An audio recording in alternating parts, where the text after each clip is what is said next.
السلام علیکم۔ آج ہم سورہ القدر اور سورہ البیانہ کی تلاوت سنیں گے۔ اللہ پاک ہمیں قرآن سمجھنے کی توفیق دے۔ إنا أنزلناه في ليلة القدر ہم نے اس قرآن کو شب قدر میں نازل کرنا شروع کیا۔ وما أدراك ما ليلة القدر اور تمہیں کیا معلوم کہ شب قدر کیا ہے؟ ليلة القدر خير من 1000 شهر شب قدر 1000 مہینے سے بہتر ہے۔ تنزل الملائكة والروح فيها بإذن ربهم من كل أمر اس میں روح الامین اور فرشتے ہر کام کے انتظام کے لیے اپنے پروردگار کے حکم سے اترتے ہیں۔ سلام هي حتى مطلع الفجر یہ رات طلوع صبح تک امان اور سلامتی۔ لم يكن الذين كفروا من أهل الكتاب والمشركين منفكين حتى تأتيهم البينة جو لوگ کافر ہیں یعنی اہل کتاب اور مشرک وہ کفر سے باز رہنے والے نہ تھے جب تک کہ ان کے پاس کھلی دلیل نہ آتی۔ رسول من الله يتلو صحفا مطهرة یعنی خدا کے پیغمبر جو پاک اوراق پڑھتے ہیں فيها كتب قيمة جن میں مستحکم آیتیں لکھی ہوئی ہیں۔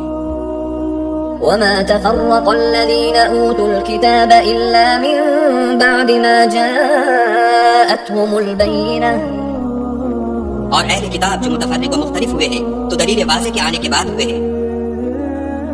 وما أمروا إلا ليعبدوا الله مخلصين له الدين حنفاء ويقيموا الصلاة ويؤتوا الزكاة وذلك دين القيمة اور ان کو حکم تو یہی ہوا تھا کہ اخلاص عمل کے ساتھ خدا کی عبادت کریں اور ایک سو ہو کر اور نماز پڑھیں اور زکوٰۃ دیں اور یہی سچا دین ہے۔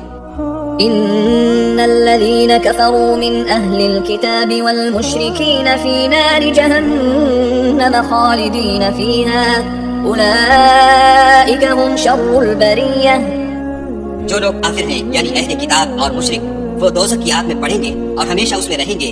یہ لوگ سب مخلوق سے بدتر ہیں۔ إن الذين آمنوا وعملوا الصالحات أولئك هم خير البرية اور جو لوگ ایمان لائے اور نیک عمل کرتے رہے وہ تمام خلقت سے بہتر ہیں۔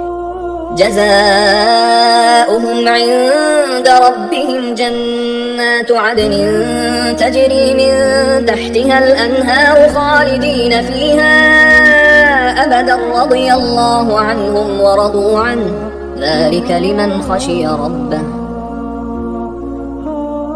ان کا صلہ ان کے پروردگار کے ہاں ہمیشہ رہنے کے بعد ہے جن کے نیچے نہریں بہ رہی ہیں ابد الآباد ان میں رہیں گے۔ خدا ان سے خوش اور وہ اس سے خوش۔ یہ صلہ اس کے لیے ہے جو اپنے پروردگار سے ڈرتا ہے۔ اگر آپ کو یہ تلاوت پسند آئی ہو تو مزید ویڈیوز کے لیے ہمارا چینل سبسکرائب کریں۔